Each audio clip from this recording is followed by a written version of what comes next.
Get in the Swamp Krewe. theswamprecords.com/doomtomb.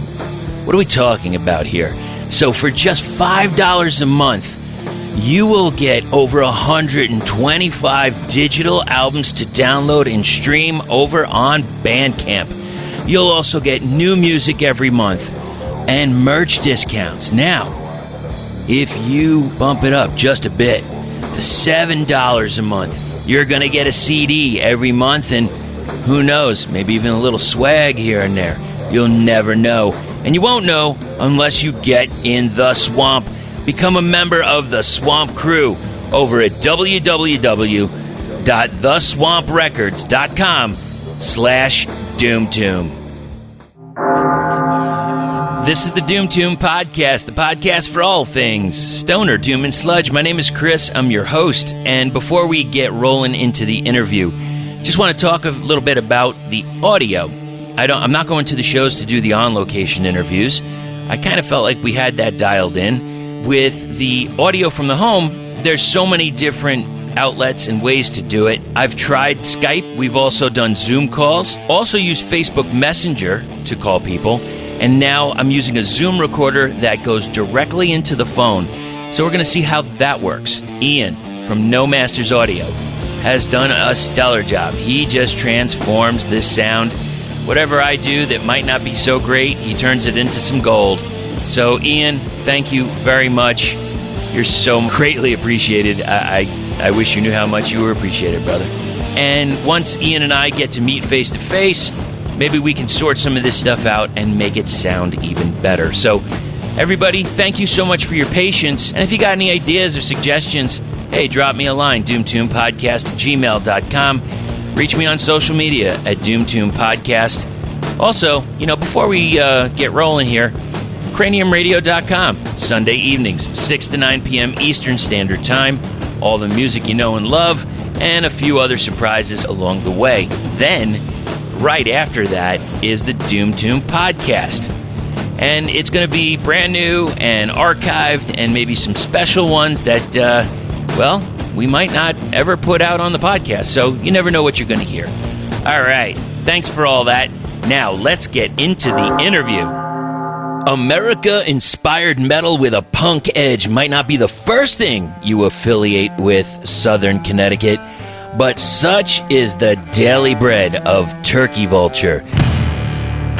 A band name for a majestic, if reviled, scavenger, this hard-hitting duo is out for blood. They fuse the sounds of Motorhead and Social Distortion by way of the White Stripes, and even Dolly Parton? Belting out the anthems that protest the suffering of our modern age, Turkey Vulture is the New England's latest punk rock hope. I am with both members of the band Turkey Vulture. How are you today? Good. How you doing? Doing great. Thank you so much for joining us here. I want to get this off right on the off the bat here. So I was looking down the rabbit hole of social media, and could you please introduce yourselves first? Sure. I'm Jesse. I play guitar and sing in Turkey Vulture, and also do some other recorded instruments. And I'm Jim. I'm the drummer from Turkey Vulture. Fantastic. Thank you so much. Now, Jim, you're involved a little bit in art and graphic design. Did you create the design for the latest project? Yeah. Yes, I did. Okay. Thank you, sir. And what was the inspiration for it? I was trying to get something that wasn't too cartoony, but that also kind of put at least a taste of every song that we recorded into the cover, if that makes any sense. So, absolutely makes sense. So, for Daddy's Roving Eye, you have the kind of like the Illuminati eye in the middle of the page, and for Old Nick trying to be about selling your soul to the devil, it's the skull with the devil horns and whatnot, and then just the guitar and the coffin and all that kind of just goes around the the fun of, well, not the fun of death, but getting around the the idea of the album. Well, and on top of that, it's all kind of encompassing around a heart. Yeah, that's very true too. Yeah, it's an eye, but it's the way the the hands are making a heart. Yeah. Yeah, man, that it's a killer piece. Do you have any merchandise for that? Are you going to buy? You have T-shirts for this yet? We do not, but maybe we will down the line.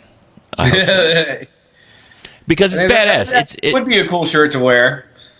Oh, hell yeah. Are you kidding me? Because then somebody's going to be wearing it, and they're going to explain it. And they're going to say, oh, blah, blah, blah. This is what... Well, now you have to check out the band, of course, please. Yeah, exactly. Yeah. Well, when things get a little easier, then maybe we'll do some shirts. Yeah. That sounds awesome. So, again, I was going down on social, just doing some research, and I saw a set list, and then I saw you working on some music. One of the songs on set list was called Infirm, and then I also saw you recording She Who Erases. I don't know if those are the proper titles. Are those?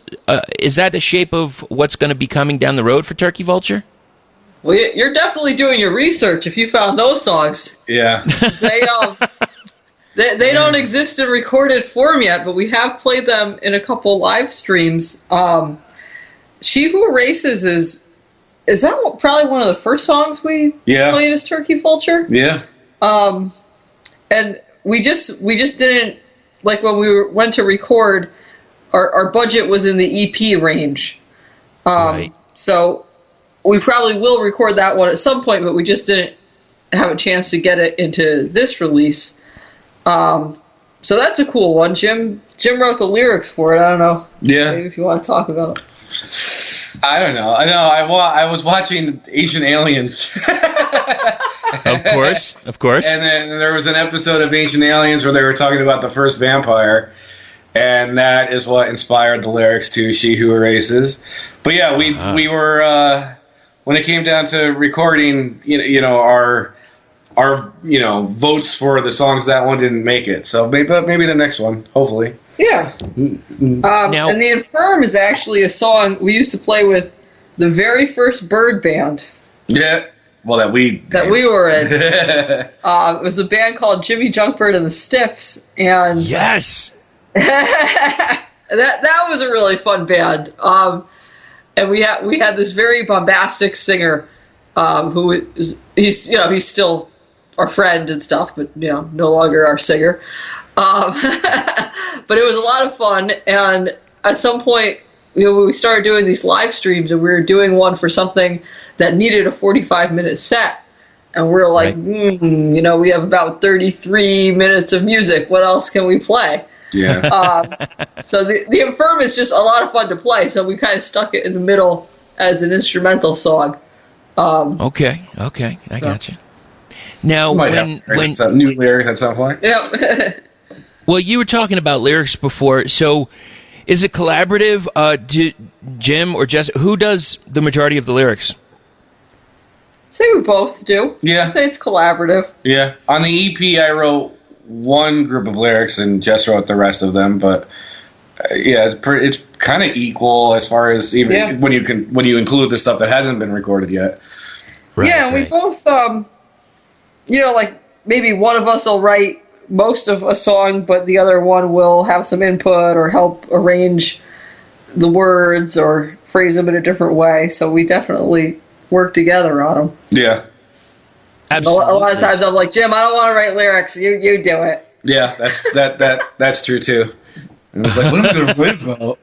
He's full of ideas. He really is. He's telling himself full of something. I'm like, yes. We're married. In case anybody didn't know that, we're married to each other. Yes. Yeah. And we got to go over that because we actually have something in common that I'll get to down the line. I have to, as I was looking on social media, I'm curious because, it is concert settings in some of the photos and might be difficult, but am I correct? Is that your drum head, Market Zero? Yeah. Yeah. Okay, thank you. All right, I was hoping it was, sir. So, Is that a part of your top 5? well, who knows, man? Well, here's the question. So, how can you explain, like, why you put Mr. Sobchak on there? Okay, oh man, this is a very old story.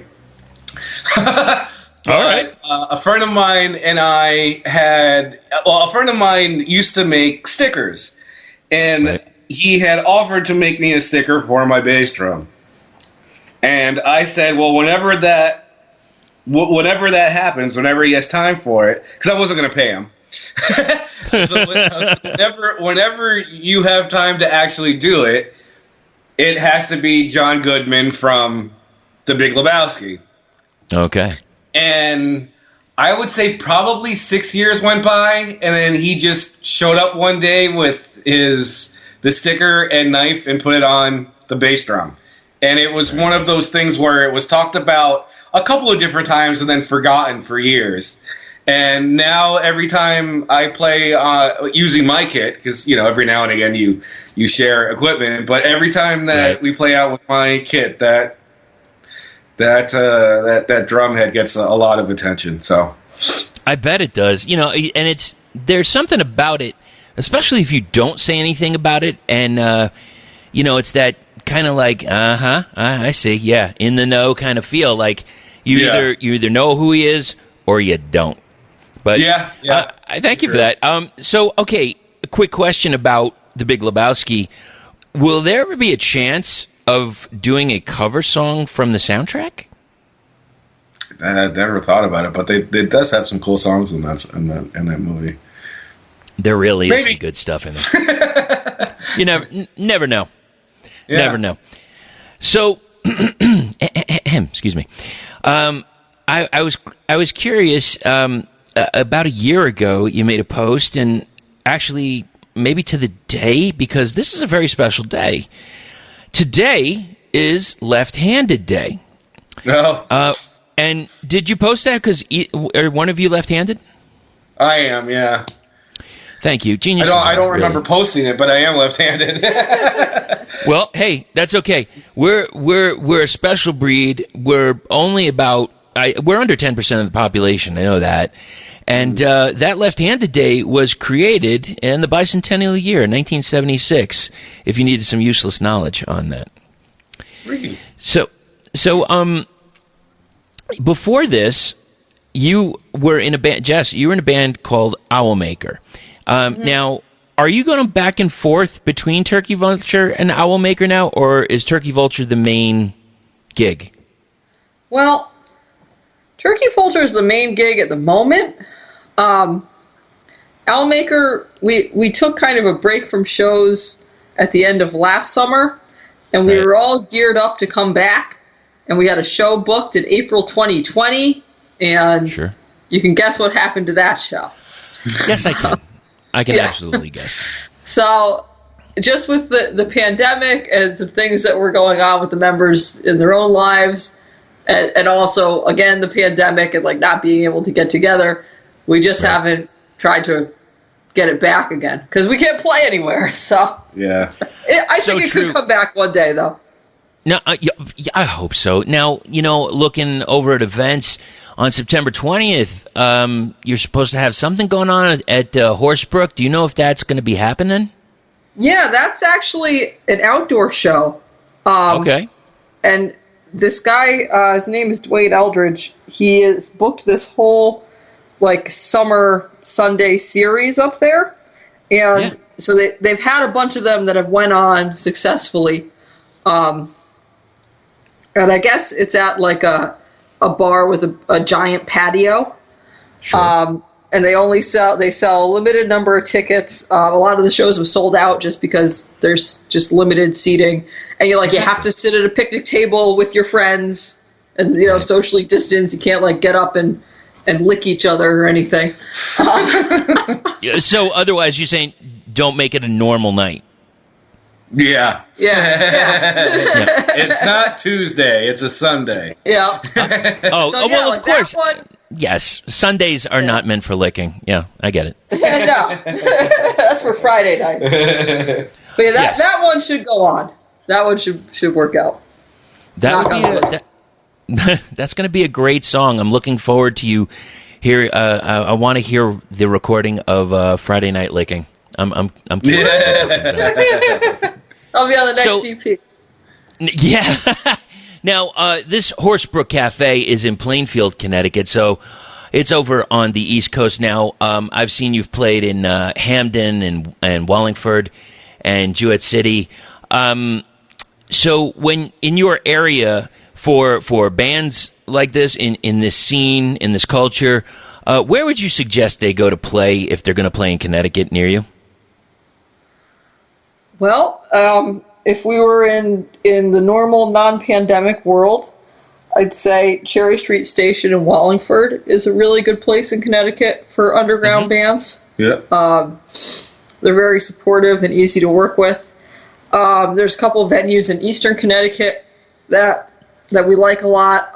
33 Golden in New London or Altones in Jewett City are both nice places to play.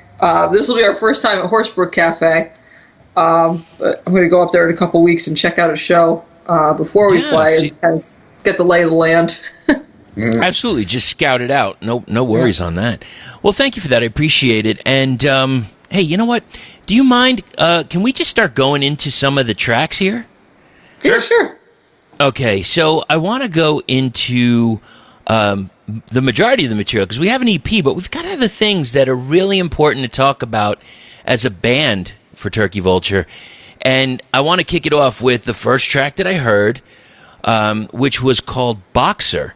And I get this garage punky goodness, and I really feel it prepares the listener, believe it or not, for the track coming up after it. What can you tell me about the process for creating Boxer? Let's see. Thinking. Well, it's about the book Animal Farm. That's where the lyrics came from. And the horse that works until he dies. And the pigs just start wearing clothes and drinking and fuck off all the other animals. I hope we're allowed to swear on this thing. You can say whatever you want, and thank you for saying that, because a lot of George Orwell stuff seems way too real right now. Yeah, I totally agree with that.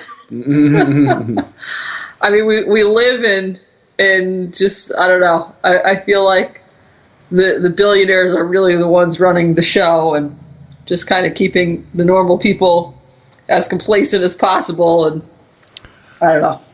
Yeah, it's continuous separation, so where it's like, and I mean, I think, it's funny to quote a comedian about something in government, but I remember George Carlin, he was saying that, the rich get richer and the middle class get poorer, and so it just becomes this thing of poor or rich, but the poor are just there to scare the shit out of the middle class, but they won't get to the rich. I know I'm butchering it, but it was a very brilliant way of explaining what's happening, and it just seems to continue with that. So, like you said, based on Animal Farm, and also the illustration. Jim, is that your illustration as well? Yeah, it is, right? Yeah. And I like it's really cool the way you have the farming land, and then you have the pig on one side. It's like the horse on the other, and they're kind of distant. Like there's no, Yeah, there wasn't much thought of that one. It was like, well, I know that the song's about Animal Farm, so I'll make my own version of the Animal Farm cover. Hey, that works. Yeah, there really wasn't. Yeah, not too much thought. Well, I feel like people might need that hint. Yeah. Like a song called Boxer, and maybe the vocals sound a little garbled, so you can't make out every single word. But then you see that picture and you think, oh wait, this looks familiar. Yeah. And then you could put it together. That's true. 1,000%. Now, I got to admit, when I first saw these two tracks, At first, I was looking and I was like, okay, I know what the second one is. I'm hoping it's what I think it is. And I thought maybe it was going to be 2 covers. And Boxer, I thought maybe you were going to do a Simon and Garfunkel cover. Oh wow, that would be cool.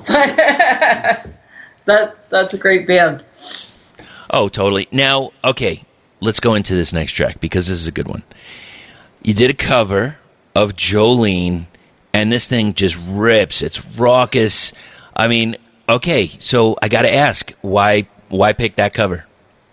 Well, I mean, it's a great song, and Dolly's awesome. I mean, she's just, like, you have to love her. Mm-hmm. But, you know, I think everybody has a Jolene somewhere in their life. Like, I think a lot of people have been in that situation where you're watching someone that you love maybe not be as in love with you as you would like them to. But I had just started singing. Like, singing is a new operation for me. And we actually recorded the Boxer EP before we even played any shows. And I had to go back and do the vocals again because I listened to the first one and it's like I sound like I'm like walking a dog in the park. You know? And then I don't know, like something happened that ticked me off, and then I was like, okay, Simon, I'm coming back. We're gonna do this again. And I think they came out a lot feistier the second time around. Yeah, so, you definitely needed some time to flesh it out and to get some inspiration. Yeah. Mm-hmm. Okay, so I'm going to move forward to this next track because this seems to be a very important track I think, to yourselves and to many other people. In the Pines. You did a cover of In the Pines. Can you tell me why and tell me what it means to you? Yeah. Well, we I love that song. The first version I ever heard of it was the Nirvana, the unplugged version. Yeah. Yes. Heard that many years ago, and that was my first introduction to the song. But I play in a folk band also. I've been playing with this group for probably close to 10 years now, and the guys who are in it are very knowledgeable about like music history, Americana, old time kind of music, and I've really picked up a lot of things from them, and just learning about all these different traditional songs that have so many different versions of lyrics and so many different recordings. It's just really interesting, like, to hear like the Lead Belly version versus the Bill Monroe version versus the Nirvana version, and then make your own version, because that's the tradition. Like you add on to with your thing. So we perform that song pretty often. That's usually in our set, and we do a very loud yelling version of it. Yeah. Really? Yeah. Oh yeah. Yeah, I forget the GarageBand version, because the one that's online we recorded in GarageBand, just in our little like office space thing, which is, well, it's acoustic, isn't it? Mm-hmm. Yeah, so it's So I keep forgetting about that recording because Jim recorded it. Jim, I was the engineer for that one, but yeah, I forget about that recording all the time. Oh, and the folk band she's talking about is the Shoutbacks. You should look up them at some point in time too, because they just released a record. 2 months ago, a month ago, something like that. My husband's sticking up for me. Yeah, there you go. Yeah, is it Shopvac like the vacuum? Is that how? Shoutback. Oh, Shoutvac. All right, let me write that down before I forget that. Shoutvac. It does sound like Shopvac. I didn't know. I don't know. Yeah. I had no idea. The shop facts. You're going to party when you're cleaning your house. Yeah. Yeah. I mean, believe me, I have heard music that does sound like a vacuum. So, I mean, it's like, it maybe have like an industrial vibe, industrial folk. I never know. I can't tell. So, okay, the one thing the first thing about this track that I really like, especially that you did it, and now even when I hear that you play it differently live, it feels like you're one of the bands, and there's a few of them around right now. Lord Buffalo is another one where they incorporate this Americana folk, and it really is ahead of the curve for the genres, because it's a blending of styles. It's mixing that and making it current, and I find that so beautiful because it gives a chance for breathing, and it also it's a kind of a build in a way to me. And one of the funny, interesting parts to this song that I really like, and hearing how you even recorded it blows my mind, is the vocals travel from one side to the other and back. I feel like it's wrapping around my head as I listen to it. Cool. Oh, that's awesome to hear. Thank you. Yeah, Jim. I'm gonna have to do to that. Well, I just panned the vocals. I'm going to have to listen to the song again because I don't remember. See, you did a good job. You did a great job, sir. Band branding, family gifts, and so much more.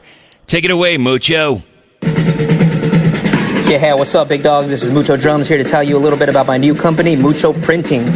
Now, I played in multiple bands for several years, and I know how important it is to leave your mark after any show. Even before hitting that first note, you want the crowd to know who you are and remember who's responsible for the sore necks the next morning. Presentation is an important factor in any band's mission to the top, and that's where we come in. Fully printed backdrops, removable bass drum covers, mesh cab covers, flags. These are just a few products that we can offer to you. We're based out of Los Angeles, California, and can ship anywhere in the United States. More importantly, our goal is to help promote bands off the stage as well. With every order, we'll post pictures of the prints, along with info about the band and any other advertisements you'd like us to include. Please check us out on Instagram and Facebook by searching Mucho Printing. Send us a message for any details. Hope all of you are staying safe, strong, and powerful out there. And remember, you win some, you lose some, but nothing beats getting some. Cheers, my friends. I want to move on to another very, very special song, and that is the Quarantine song. Now, we share a similar issue here.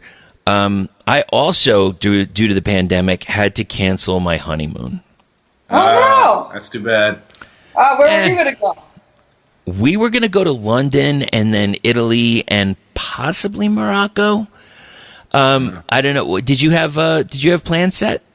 We were gonna go to Florida and go to Epcot Center, so we would have gone to all of those places too. Yeah, technically, yeah, sure. Around the world at Epcot. That is one thing that once this pandemic is over, we have to go there. My wife and I, well, I should say my wife first, because the Harry Potter series. Mm-hmm. That's why she wants to go. It's on more days than I care to know in my house. But and it's weird because I know some of the story. I saw the first one. I never saw the rest of them. I hear it's great. And I just want to get the experience. I want to go to that place, and maybe it'll spark me to just watch the rest of it. I don't know. I feel like I've seen pieces of each movie 100 times already, but I still don't know what's going on. It can be hard to follow. They are long. So they are. They can be hard to follow. Yeah, and eventually, I don't know. I missed a bunch of the blockbusters, so I only saw the first Lord of the Rings. Didn't see the rest. I'm trying. I think I might do that this weekend. I think that's a go-to. Those are good ones. Also very long, but those are worth it. Not to say that Harry Potter's not worth it. But the Lord of the Rings movies are definitely worth it. Absolutely. So, this Quarantine song, I really appreciated it. I love the, it's kind of a joke in a way, but it's serious. Was this a side homage to John Prine in the musical style, like the vocal or the lyrics? We stole the music from an old Jimmy Junkbird song, right. But I think that the joking, the serious reality mixed with humor, maybe an unintended homage. But then when we were working on the song, then he passed away from stupid coronavirus. Yes, he did. Yeah, that was I don't want to put this the wrong way, but a lot of times when you hear that a famous person passes away,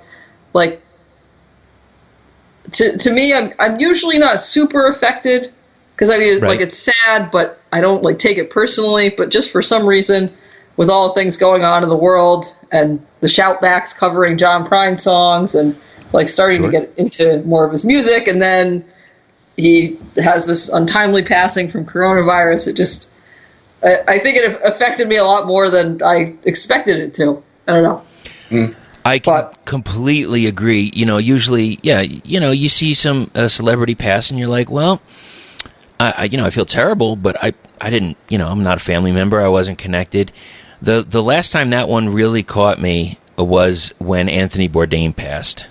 Oh, yeah. It was such a unique, different. It was different because, like, whether it's him, like, there's very few, and obviously, the people that are still with us can't do it, like Andrew Zimmern. They can't go to these exotic places, and instead of, like when you see, like I admit, guilty pleasure, diners, drive-ins, and dives. I'll watch it, Friday, Saturday nights or whatever, and there's never a time when Guy eats something and he spits it out and he says, "Oh, this tastes like shit. I ain't eating it," and Zimmern and Bourdain had the power. They had that, the power to do that and to talk honestly and openly. Like, look, I don't like this fermented fish that's been fermenting for 3 weeks or whatever. So it was a unique perspective, and he was also a writer, so he had a way of narrating that just, it broke everything down. And when you get a scene described to you so eloquently, you felt like you were there already. Yeah.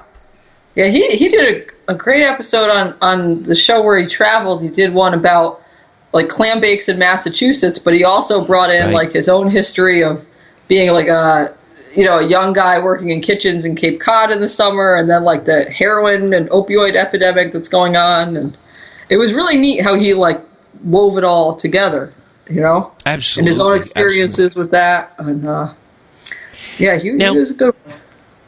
Did you ever hear the story about John Prine, of who he considered, like, kind of quote unquote discovered him? I did not hear that story, I don't think. Supposedly, and I always thought Roger Ebert was more like a movie reviewer, but I guess that he maybe did reviews of music.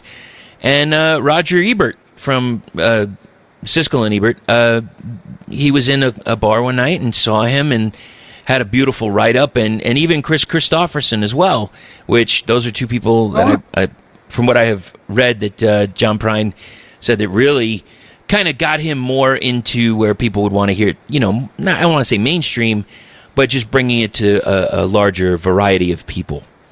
Oh, wow. No, I didn't know that. But I think Jim's old man in that song is kind of John Prine-ish, even if you didn't realize it. Yeah, I could get that. It's weird because even in listening to it, I know it's current, but it kind of gives me this, like this should kind of be in a Richard Linklater, is that how you pronounce his name? Movie, like a Slacker type of movie, like it's got that, you know what I mean? Yeah. I guess we just hit gold for that one. Internet gold for that one. Absolutely, totally, man. And also, this is where, from reading liner notes and etc., this is where I got turned on personally to Jimmy Junkbird and the Stiffs.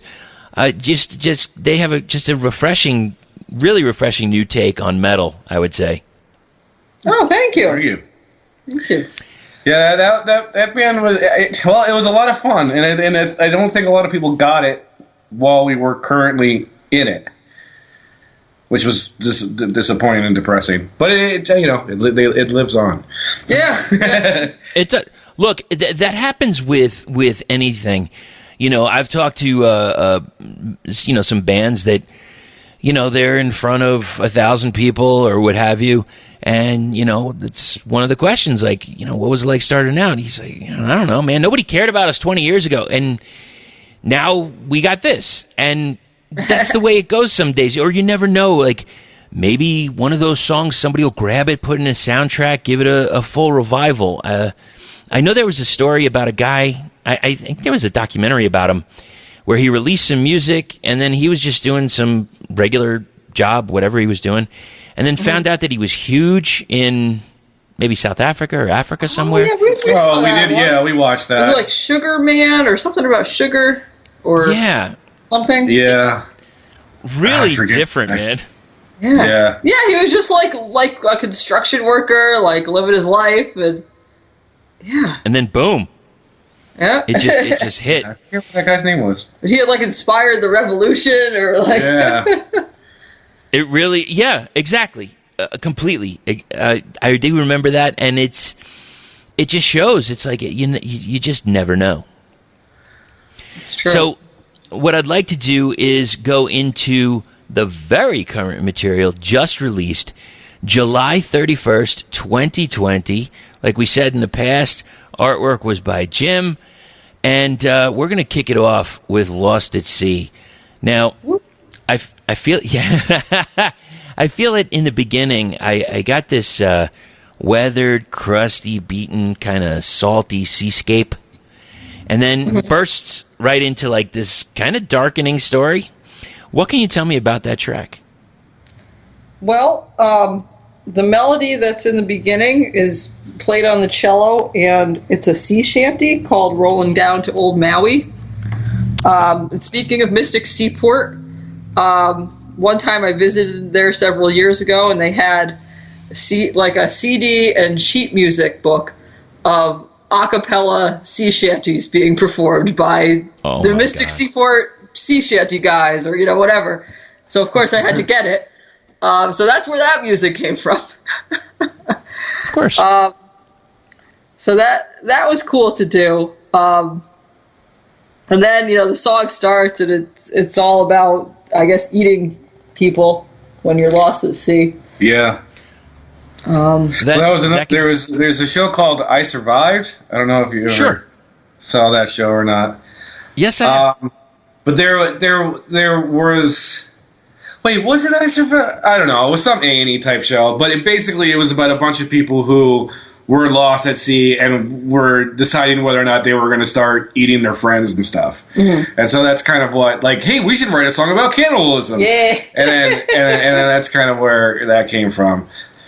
Yeah. Makes complete sense now. And that is really a go-to question, but it's more like for the two of you, it's going to be like a coin flip, I guess. But if you have like 5 members in the band, that's always the question. Is the guy you don't like? Yeah, the guy who fucks up all the time. Who's going to be eaten first, and for what reason? I mean, you're going to have more muscle. You got to break that down. You got to hit it with a rock or something to make it tender. Yeah. But you get somebody that's a little more marbled. You're going to get a something delicious. I would probably be eaten first just because I have fair skin and I'd burn otherwise. So you have to eat me at the right time. Because when you're being baked by the sun for too long, you know what I mean. You go bad. Well, so yeah, by you burning in the sun, you're kind of already getting seared. So you could have you as like a tartare or something, right? Yeah, I mean, Oh no.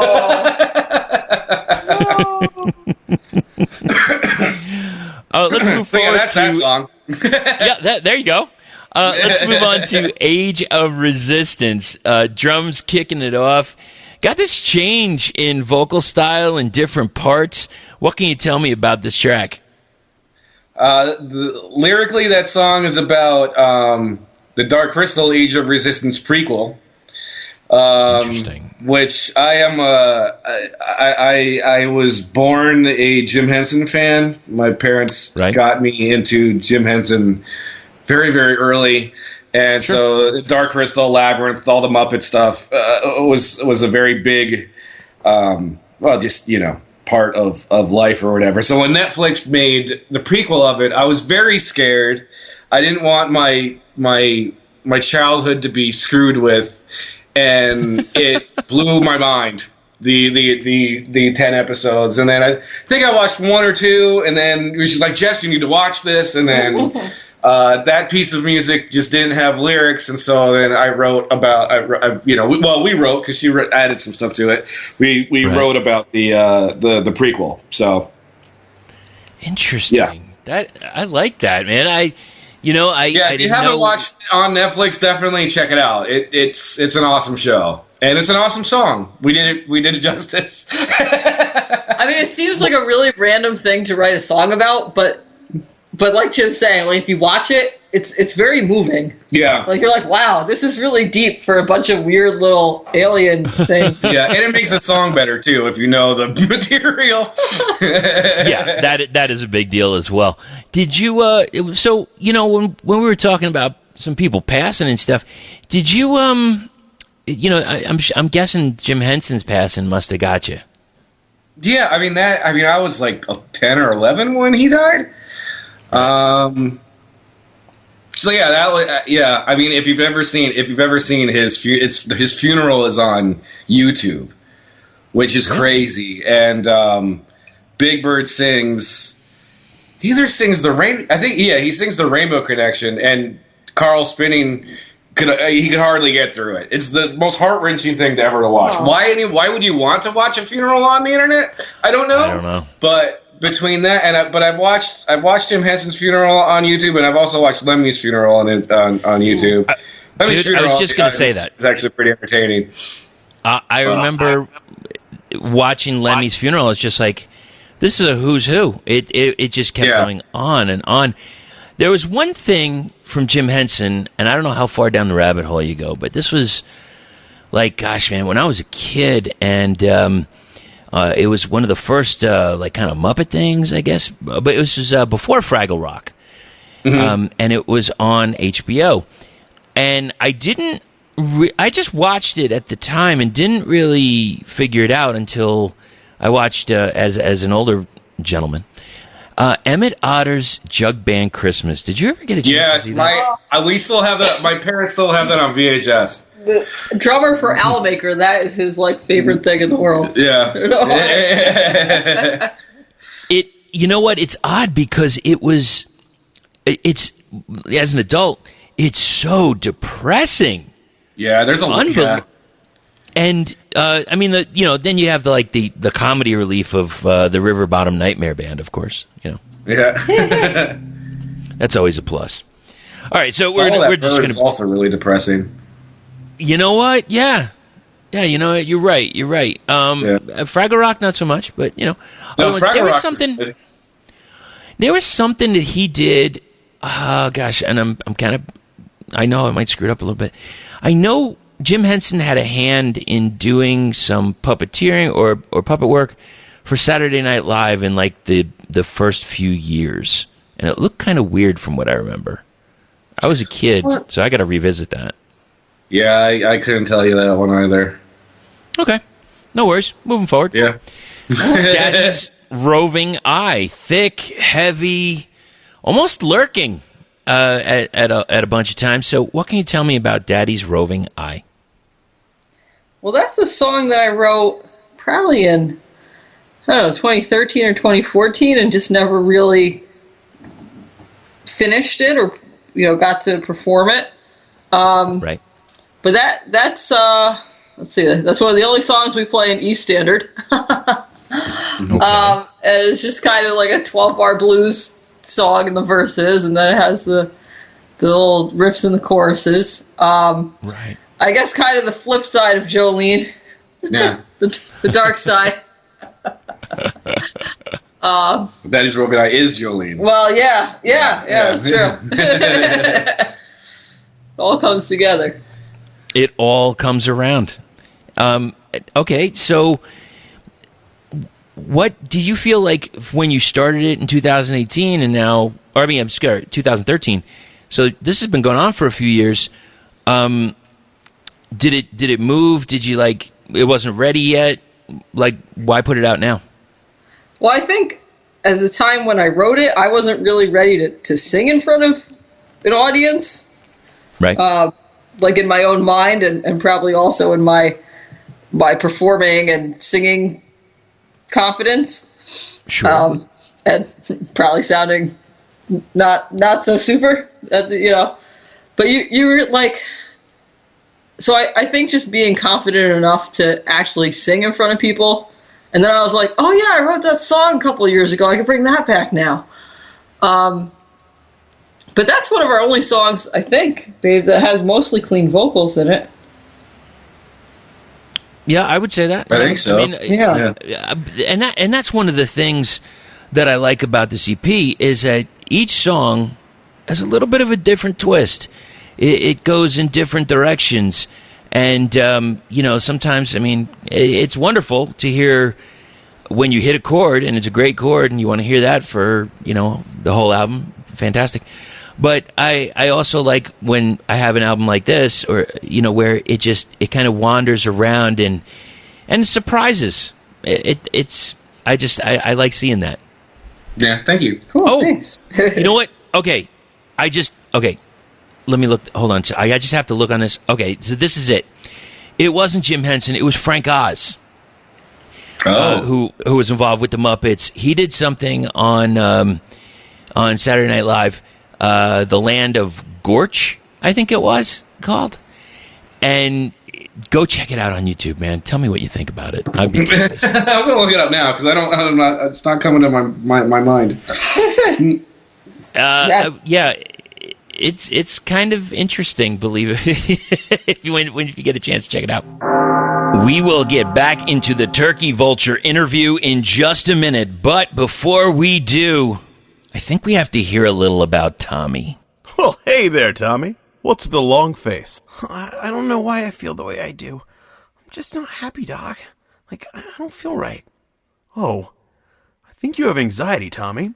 I know exactly what you need. I'm going to go ahead and write you a prescription for a record player and some sweet new records at Glory or Death Records. That'll get you back on your feet again, and right as rain in no time. Glory or Death has all the best bands: Moss Generator, Red Wizard, Love Gang, Red Witch Johnny. They'll get you feeling peachy keen again. They even have an insane double album tribute to Thin Lizzy featuring High on Fire, Mothership, Duel, Worshipper, and tons more. Wowee!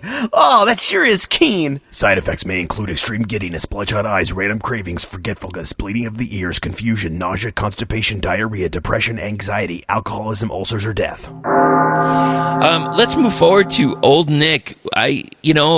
Interesting, playful, yet evil, and this is where I get this like Connecticut kind of feel. I feel like somebody should be smoking from a scrimshaw pipe as they're telling this tale. What can you tell me about that track? Well, Old Nick is a nickname for the devil. Yep. And it's based on the legend surrounding Robert Johnson, the blues singer. That he supposedly sold his soul at the crossroads and blah blah blah. And it's an interesting story, and on like a logical level, obviously there's nothing to it. But then the guy's life was very tragic and short. Right. And so it was just kind of an interesting idea to work around. So the first verse is supposed to be like Robert Johnson's story and what's going on with him, and the devil's kind of on his trail. And then in real life, nobody really knows how he died, or where he's buried, or if the person that they think is buried in this particular place is even really Robert Johnson. But one of the popular stories is that he was poisoned by the boyfriend or husband of one of his girlfriends. So we have a little more Jolene action. Mm-hmm. So the second verse is the jealous boyfriend who's about to serve him a drink and poison him. Right. So that's that song. And Jim does a lot of cool drum stuff on there. Yeah, he does. We get some cowbell. Yeah, more cowbell. I know. That's so funny. You should. I was gonna mention it, but I was like, I don't know, man. I'm a sucker for a little cowbell here and there, and when I don't know what it is, but when I hear it, I just, even if it's internal, I have a little smile, like even almost that Grinch smile when it just goes real up and then curls around. Yeah. Cowbell is a cool thing. Thank you for that. Now, how long did this take to record? Well, let's see. We tracked the first day, I think we tracked the drums and one guitar, right? Yeah. It probably took 2 whole days altogether. So recording, you mean? Yeah. Like a day of drums and guitar, and then another like half a day of more guitar and some vocals, and then another half a day of bass and vocals or something. Oh, cool. So yeah, and then we actually recorded it shortly before all the pandemic stuff happened. So then the mixing and mastering took a while. Yep. Absolutely. Yeah. But you know what? Hey. Yeah. It's out, right? It made it. So. Yeah, it made it. It made it through. So now, what do we got coming up for? Are you working on new material? I mean, I know a lot of people are because they're locked down, or their different activities are curtailed. Are you working on new stuff? You got anything in the wings?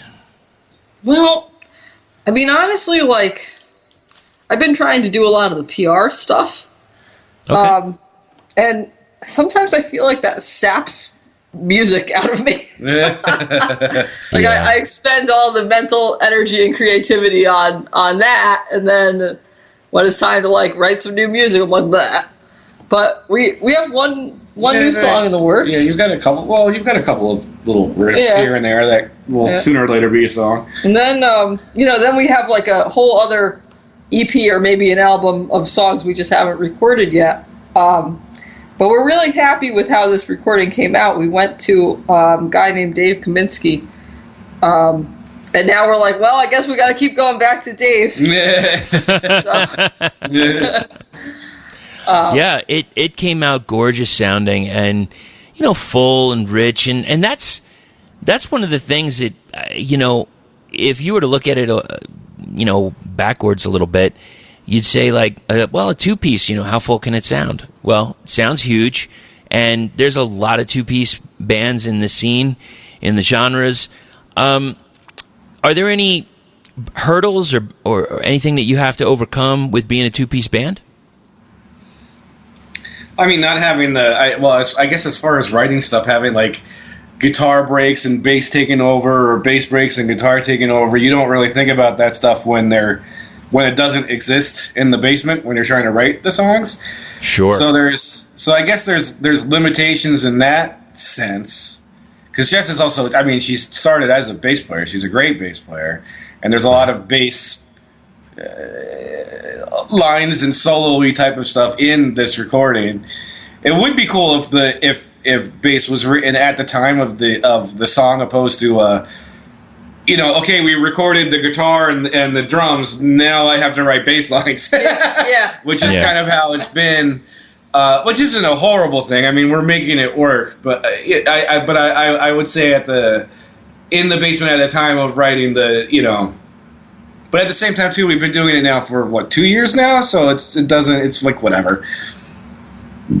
Understood. Did I just totally go around in a circle right there? I don't know. Okay. Nah, we got it. It's like you get a little bit, you get over it, you move forward. You progress. And like then also everybody with else. GarageBand and stuff, I mean, you're able to. It's so easy. I know that there's Logic and there's all of the other type of stuff, but I mean, like, to record a demo, it's like you direct it, and it doesn't matter if it sounds like it's not my guitar sound, dude. Who cares? It's just it's just the idea, and then you can play around with arrangements and stuff in that sense. So I mean, like, the opportunities are there.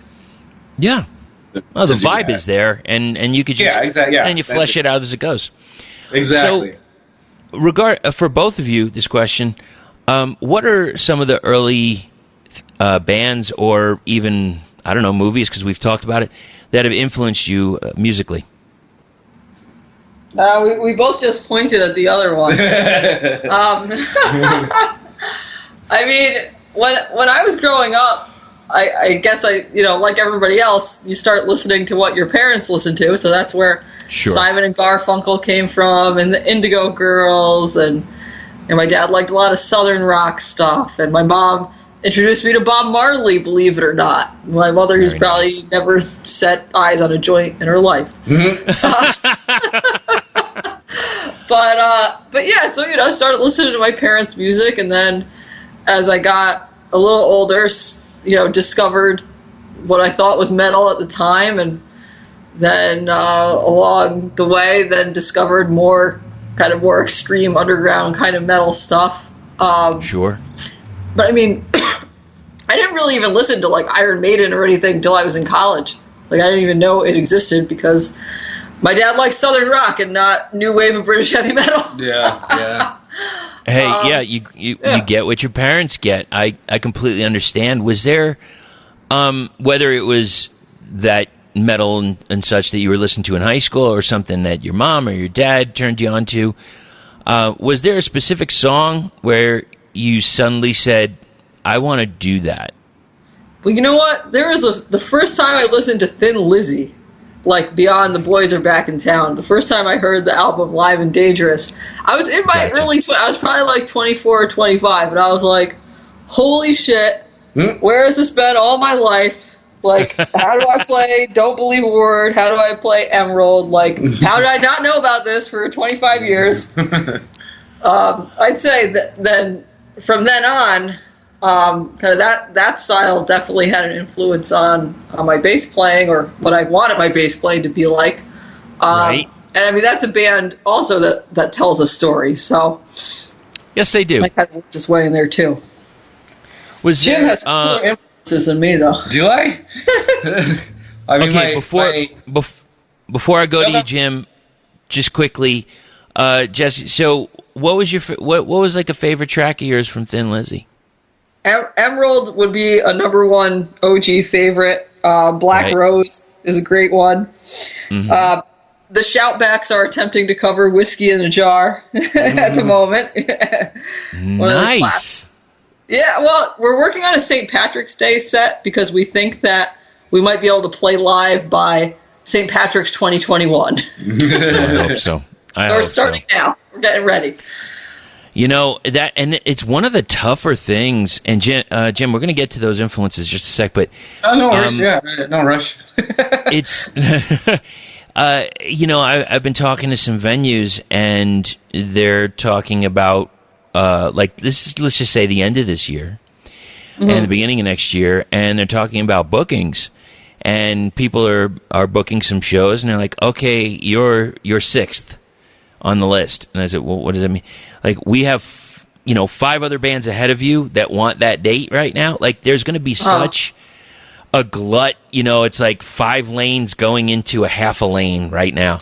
Yeah. When everybody comes back, I mean, and hopefully it'll bring back businesses. I'm sure some will go, but, hopefully there'll be capital for somebody to bring it back again. So Jim, okay, please, influences. Okay. Well, my parents didn't really. Okay, my parents were. My mom had the Carpenters and the Mamas and the Papas and Peter, Paul, and Mary on all the time. Sure. And my dad was really big, or is still really is really into. It starts with a C. Celtic? Thank you, Celtic music. So bagpipes were always very big in the house. Growing up, my sister and I weren't allowed to watch MTV or any of that type of stuff. That was just a no-no. So I figured out who like Michael Jackson was because a friend of mine got me into Weird Al and all that. So I didn't get and then the Bangles. The music video for Walk Like an Egyptian was like a normal, like it was like a commercial for Nickelodeon, like in the like 1989, 1990, whatever it was. Right. And then my the church that my parents belonged to or whatever, there was a night of Christmas caroling, and we went to a family whose kid was about 10 years older than I was. And we were allowed to hang out in the big kids' room. And the thing they played side A of Appetite for Destruction. And when Appetite was done, they took that out and put the A side of And Justice for All in. So I was like 10 or something, 10 or 11 when I heard Metallica and Guns N' Roses for the first time. And that like completely just destroyed, like that changed everything. And then after that day was over, I completely forgot about it. And then the following year is when Use Your Illusion and the Black Album came out. But then you also, like, 1991 was crazy because you had those 2 albums, or 3 albums. Right. And then Nirvana had Nevermind. Red Hot Chili Peppers had Blood Sugar Sex Magic. Van Halen had Fuck come out. Like, I mean, you know, being 11 and being introduced to hard rock was a mind fuck. I guess that was my thing with that. To hear those tracks, it just must have blown your mind. Oh yeah, you never knew anything. You never knew that any, especially if like you know, your parents' house, they're you're listening to Puff the Magic Dragon every day, and then out of nowhere you hear Welcome to the Jungle for the first time. How do you not explode? You know? Yeah, I got to admit, I was a little older when Appetite came out, but I remember it, and I was just blown away by the whole album. I couldn't wait. I had to go support, so I went out. I bought a T-shirt. I remember, people looking at me like, "What the hell is this? What is this with the skulls and the cross?" I don't get it. I was like, "You watch, man. It's gonna be the next big thing." And they're like, "Yeah." So, and of course, the whole story. As soon as Sweet Child hit, everybody loved them. Just trying to change things. Well, thank you for that. I appreciate that. Now, for each of you. Oh, so no! Wait, first a minute. Let me go back, Jim. So in starting drums, what was there a specific song, or was there something? You said Jesse had played bass before. Did you play another instrument before? Like, how did you get to playing drums? Well, I tried to play. I wanted to play guitar, and my parents bought me a guitar. And being left-handed, I just couldn't. I wanted to hold it upside down, and they were just like, "No, you have to learn it this way." And I couldn't get my other arm to do what the smart arm was supposed to do, or whatever you want to call it. So I gave up on that, and I started taking drum lessons, and I was learning how to play, I guess, somewhat correctly, but it was all marches, so you don't really. When you're learning marches, you don't think what hand is going to hit what drum at the time. Sure. But then I'm left-handed, so I lead with my left hand, but I'm right-footed, so my drum set is still set up as a right-handed person. Okay. It's all very confusing. But for drum-wise and wanting to learn how to play drums or whatever, it was Appetite for Destruction and Justice for All. And I couldn't play. I still can't play Justice for All for the life of me. But there are people. Yeah, those were the two. Yeah, there are people that say Lars can't play on Injustice for All either, but that's a different story. Whatever. Who cares? I know. Whatever.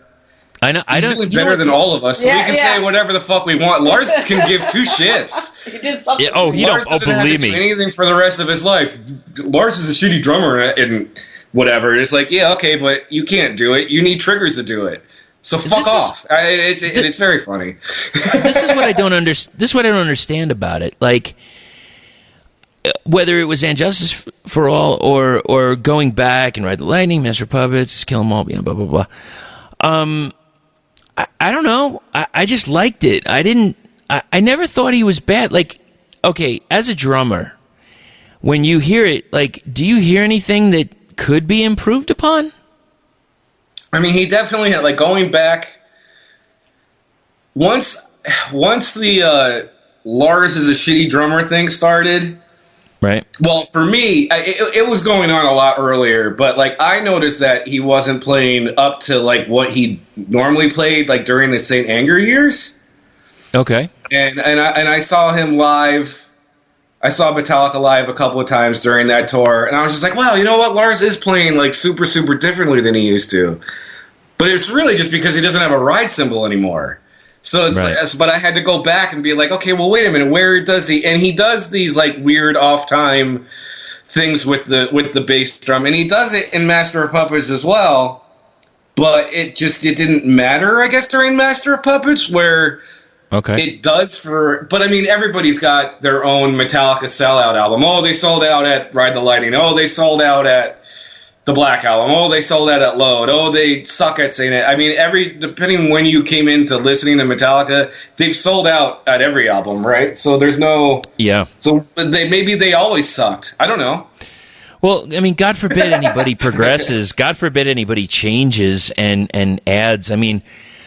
I'll be one of the first to say, yes, when I first heard the Black Album and when I heard Enter Sandman, I had coworkers of mine and friends and he says the word boo in the song. Ew. I just don't like that. And I'm like, all right, whatever, man. I mean, it's just like it's a yeah or no, whatever. It's the same shit, but it's like, there was a lot of things. I mean, what was Dyer's Eve? I think was kind of quick, but the majority of them slowed way down. And yes, absolutely, why not? Did anybody? Here's the thing. So we got Injustice for All, and then we got the Black Album, and there's vast difference. Did anybody really bitch too much when Slayer slowed down on South of Heaven? I don't know. I never really got into Slayer, so I couldn't tell you. It's. Tomato, I guess. Yeah, it is. It really is. And when I remember seeing the reviews for South of Heaven, and everybody said pretty much the same thing. Well, how much faster could you have gone? I guess you got to slow down, and it was okay for them. I really feel like Lars got this kind of bad drummer kind of thing. I really still think it's blowback from some Napster, which he was really kind of correct about it. People were stealing shit. He was 100% right. And they still steal shit. And it's like, that's why I love a site like Bandcamp, which your stuff is on, by the way, Turkey Vulture. And it just shows, and you could see, I think they still have a ticker tape every once in a while. They tell you how much was purchased in a day just on Bandcamp. I mean, what a killer idea. Yeah. Yeah, I mean, that's really such a great site for musicians, especially underground, because really, it lets us sell our music to the few people who care about us. In the grand scheme of all music listeners, it's a very small percentage. Right. Whereas we would get nowhere on any other platform. Yeah. Yeah, it's just another way to get it out to the public, and I mean, the streaming services are what they are. I'd rather just buy it and have it. I still like physical copies. I geek out like that. Yeah, that's just me. What was speaking of both of you? What was the first music that you bought with your own money? Well, there was a CD store near my house called Exile on Main Street, and I think it's still there somehow. Thank God. Wow. Yeah. I mean, I'm very happy they're still there, but I'm kind of surprised every time I drive by it's still open. But one of my first purchases had to either be a used copy of Smash by Offspring or the Sublime self-titled CD. And that was probably around age 12. I gotcha. And Jim? It would have been a Weird Al cassette. Which one? I couldn't tell you, but it would have been Weird Al. Now, you mentioned him earlier, so I'm going to assume that you've continued and you are still a Weird Al fan? I am, yeah. What is it, man? Because, I think he is so brilliant how he can change different things. I mean, if you've ever seen him live, it's a mindfuck. It's a fantastic experience. I got to see him in the second row. Wow. Sweating and just looking up his nose for all of the costume changes and whatever. It was amazing. Yeah, it was great. And I saw him in in the theater version version of the whatever nosebleeds. And it's still a great show because his screen show was amazing. He's a great performer. And it's too bad that popular music isn't all that great anymore, so he doesn't have things to parody as easily.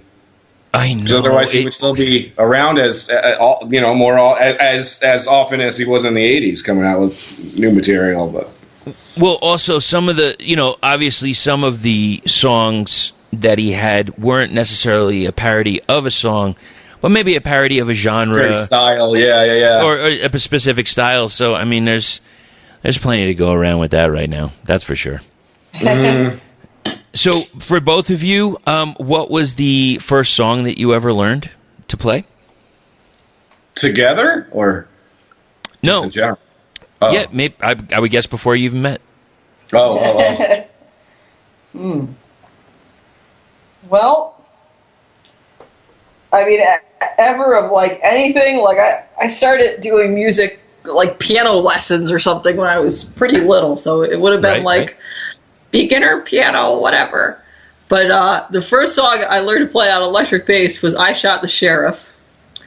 And I went to school band, and I said, oh, yeah, I play the bass. And they said, okay, here's the bass, here's the sheet music. And right. I was like, okay, I'm going to play F. Yeah.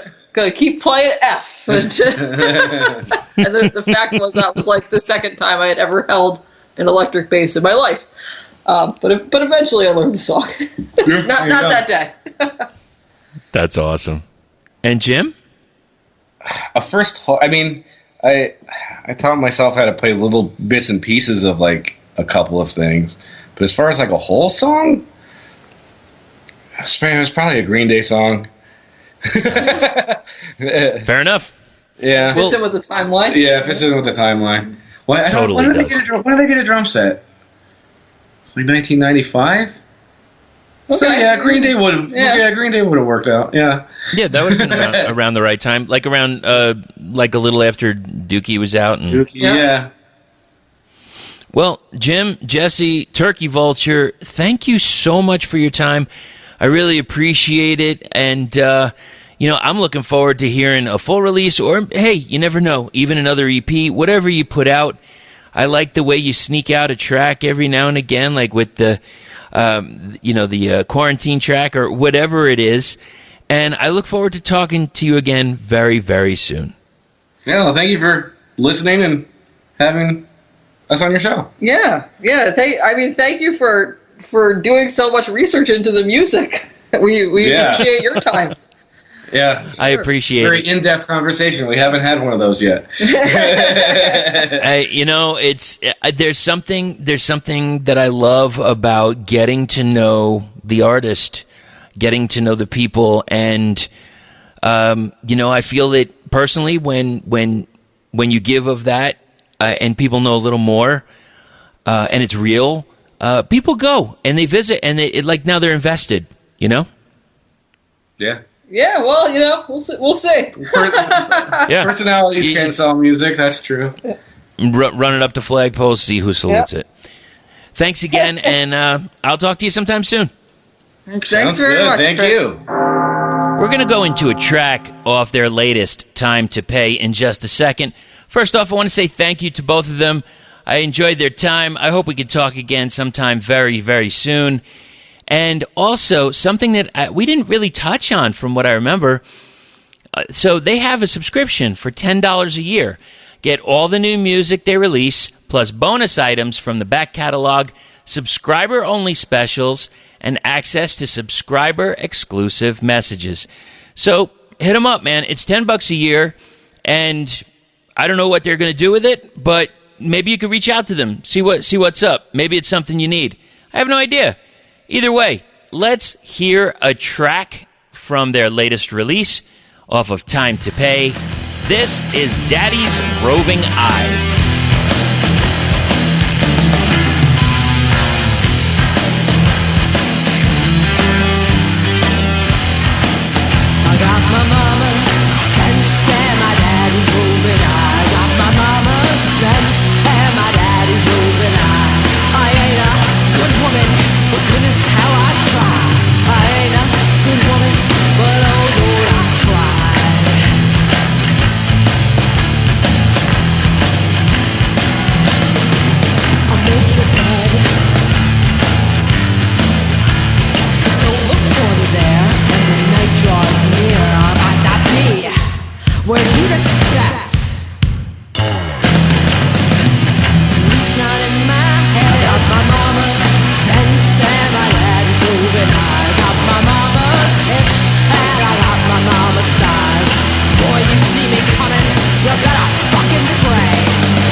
Like we said earlier, doomtombpodcast@gmail.com is how to reach us. Doomtomb Podcast across all social platforms.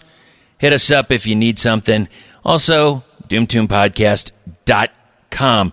Huge thanks to Ian from No Masters Audio for taking care of us and trying to make us sound as good as we can. Also, huge thanks to Fuzzy Cracklins Presents, The Swamp Records, Mucho Printing, and Glory or Death Records. Really appreciate you coming on board and, helping steer the ship a little bit. All right, everybody. We'll be back sometime soon. Take care of yourselves. Buy that band merch. And don't forget to stay heavy.